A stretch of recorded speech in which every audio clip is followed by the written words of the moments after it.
வணக்கம் தலைவா, அனைவருக்கும் இனிய வணக்கம். ஆசிரியர் பெருமக்கள் அனைவருக்கும் இனிய வணக்கம். இன்றைக்கி நாம் இந்த வீடியோவில் எதை பற்றி பார்க்க போகிறோம் அப்படின்னு பார்த்தீங்கன்னா, டிஆர்பி மற்றும் பள்ளி கல்வித்துறையில் வந்திருக்க முக்கியமான தகவல்களை பற்றி இந்த ஒரு வீடியோவில் நம்ம பார்க்கலாம்.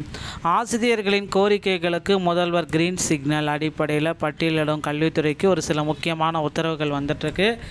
என்ன அப்படின்றத பார்க்கலாம்.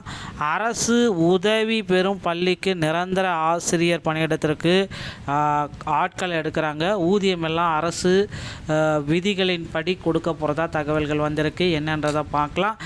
தமிழ்நாடு பள்ளிக்கல்வித்துறை வெளியிட்டுள்ள அரசாணை 175 குறித்த முக்கிய தகவல்கள் நம்ம பார்க்க போகிறோம். பட்டதாரி ஆசிரியர்களுடைய நேரடி நியமனத்தில் பின்பற்ற வேண்டிய உள் இடஒதுக்கீடு மற்றும் திருத்தப்பட்ட விதிகளை வீடியோவில் சொல்லுறேங்க. குறிப்பாக தமிழ்நாடு அமைச்சு பணியாளர்களுக்கு வழங்கப்பட்ட 2% இடஒதுக்கீடு மற்றும் இடைநிலை ஆசிரியர்களுக்கு வழங்கப்பட்ட ஒதுக்கீட்டில் செய்யப்பட்டுள்ள மாற்றங்கள் இதில் பார்க்கலாம். ஆசிரியர்களுக்கு வயது வரம்பு மற்றும் கல்வி தகுதிகள் தேசிய ஆசிரியர் கல்வி குழுமத்தின் விதிகளுக்கு ஏற்ப நிர்ணயம் செய்யப்பட்டுள்ளதையும் உறுதிப்படுத்துகிறது. இந்திய அரசியலமைப்பு சட்டப்பிரிவு 309 கீழ் ஆளுநரின் ஒப்புதலோடு இந்த விதிகள் திருத்தங்கள் மேற்கொள்ளப்பட்டிருக்கு.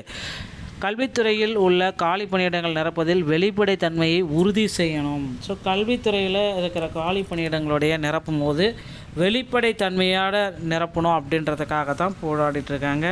ஸோ அது மட்டுமே கிடையாது. இப்போ அசிஸ்டன்ட் டிஆர்பி காலேஜோடைய அசிஸ்டன்ட் டிஆர்பியில் பல்வேறு விதமான முறைகேடுகள் இருந்தாலும் அந்த அசிஸ்டன்ட் டிஆர்பியோடைய சிபியை உடனடியாக நடத்தி முடிக்கிறதுக்கு சில திட்டங்கள் வச்சுருக்காங்க. அதன்படி விரைவில் சிபி நடத்தி முடிக்கப்படும் அப்படின்ற மாதிரி எதிர்பார்க்கப்படுது மக்களே. அசிஸ்டன்ட் டிஆர்பியோடைய சிபி இன்னும் ஒரு சில தினங்களில் நமக்கு கிடைக்கும் அப்படின்றத நிச்சயமாக எதிர்பார்க்கலாம். ஸோ கண்டிப்பாக இந்த நிறைவேற்ற முடியும் என்ற ஆசிரியர்களின் கோரிக்கைகளுக்கு முதல்வர் விஜய் அவர்கள் கிரீன் சிக்னலை கொடுத்துட்டார். கல்வித்துறையால் நிறைவேற்ற முடியும் அளவில் உள்ள ஆசிரியர்களின் கோரிக்கைகளை பட்டியலிட்டு அவற்றின் மீது உடனடி நடவடிக்கை எடுக்க முதல்வர் விஜய் அவர்கள் கிரீன் சிக்னலை கொடுத்துட்டாருங்க. கல்வித்துறையால் நிறைவேற்ற முடியும் அப்படின்ற மாதிரி தான் என்னென்ன முடியுமோ அது எல்லாத்தையும் நிறைவேற்றுங்க. திமுக ஆட்சியில் நடந்தது போல் இழுத்தடிக்க வேண்டாம் எனவும் அறிவுறுத்தியுள்ளார். ஆசிரியர்களின் பல்வேறு கோரிக்கைகளை நிறைவேற்ற கோரி திமுக ஆட்சியை தொடர்ந்து தாவேகாவிலும் போராட்டங்கள் நடத்தப்பட்டது. ஆசிரியர்கள் அல்லாத அலுவலர்கள் என 120க்கும் மேற்பட்ட சங்கங்களை சேர்ந்த பிரதிநிதிகளுடன் கல்வி அமைச்சர் ராஜ்மோகனை 2 நாட்கள் நேரடியாக கலந்துரையாடினார். இதில் பல்வேறு கோரிக்கைகள் அமைச்சர் முன் வைக்கப்பட்டன. இது குறித்து ஆசிரியர் சங்க நிர்வாகிகள் கூறியதாவது என்ன அப்படின்னு பார்த்தீங்கன்னா, பழைய ஓய்வூதிய திட்டத்தை மீண்டும் அமல்படுத்தணும் அப்படின்றத முக்கியமான கோரிக்கைகளை இவங்க வைக்கிறாங்க. முன்னிலையே இந்த கோரிக்கைகளை நடத்தணும் அப்படின்ற வைக்கிறாங்க. சம்பள உயர்வு முரண்பாடு, ஆசிரியர்களுக்கு தகுதி தேர்வுக்கான டெட் மதிப்பெண்கள் நிர்ணயம், போராட்டங்களால் சம்பளம் இழந்த ஆசிரியர்களுக்கு நிவாரணம், ஊக்க ஊதியம் பாதிப்பு, ஆசிரியர் காலியிடங்களை நிரப்புதல் உள்ளிட்ட கோரிக்கைகளை வலியுறுத்தி இவற்றில் போராட்டம் காரணமாக இடைநிலை ஆசிரியர்களுக்கு 27 நாட்களுக்குண்டான சம்பளம் வழக்குகளை வாபஸ் பெறுவதும், ஊக்கத்தொகை பாதிப்புகளை சரி செய்வதும், டெட் தேர்வுக்கான தேர்ச்சி மதிப்பெண் நியமிப்பது போன்ற கோரிக்கைகள் உடன் நிறைவேற்றக்கூடியவை.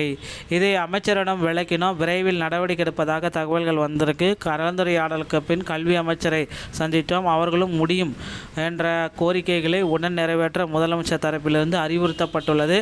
அவை குறித்து பட்டியலிடப்பட்டு வருகின்றன. கடந்த ஆட்சியை போல் தாமதிக்க வேண்டாம் எனவும் உத்தரவுகள் பிறப்பிச்சிருக்காங்க. ஓகேங்களா? ஸோ கண்டிப்பாக இதெல்லாமே ஆசிரியர்களுக்கு நன்மை பயக்கக்கூடிய செய்திகள் வர இருக்குது. அரசு உதவி பெறும் பள்ளிகள் நிரந்தர பணியிடத்திற்கு கீழ்கண்ட ஆசிரியர்கள் தேவை. ஸோ என்னென்ன அப்படின்னு பார்த்தீங்கன்னா, அரசு உதவி பெறும் பள்ளிகளுக்கு நிரந்தர பணியிடங்களுக்கு இந்த ஆசிரியர்கள் எல்லாமே தேவை. அரசு ஊதியம் படி ஊதியம், முதுகலை பட்டதாரி ஆசிரியர் மேக்ஸு, எம்எஸ்சி, பிஎடு, ஓசி இல்லைனா ஜிடி, முதுகலை பட்டதாரி ஆசிரியர் வரலாறு, எம்ஏ, பிஎடு, ஓசி, ஜிடியில் எடுக்கிறாங்க. ஓவிய ஆசிரியர் ஓவியம் +2 டிடிசி ஈக்குவலண்ட் சர்டிஃபிகேட் இருந்தால் போதும், ஓசி, ஜிடியில் எடுக்கிறாங்க. தகுதியான நபர்களிலிருந்து 10 நாட்களுக்குள் விண்ணப்பங்கள் வரவேற்கப்படுகிறது. முதல்வர் செயலர் SLNM மேல்நிலைப்பள்ளி, கரடிவாலி, பல்லடம் தாலுகா 641568 இந்த அட்ரஸ்க்கு உங்களுடைய பயோடாட்டா அனுப்புனீங்கன்னா உங்களுக்கு டீட்டெயில்ஸ் சொல்லுவாங்க. நண்பர்களே, இந்த ஒரு தகவல் உங்களுக்கு முக்கியமானதாக இருக்கும் அப்படின்னு நினைக்கிறேன். இந்த வீடியோ பிடிச்சிருந்தால் நீங்கள் நம்முடைய சேனலோட இருந்திருங்கள். மீண்டும் ஒரு நல்ல தகவலோடு நான் உங்களை சந்திக்கிறேன். நன்றி, வணக்கம், தேங்க்யூ.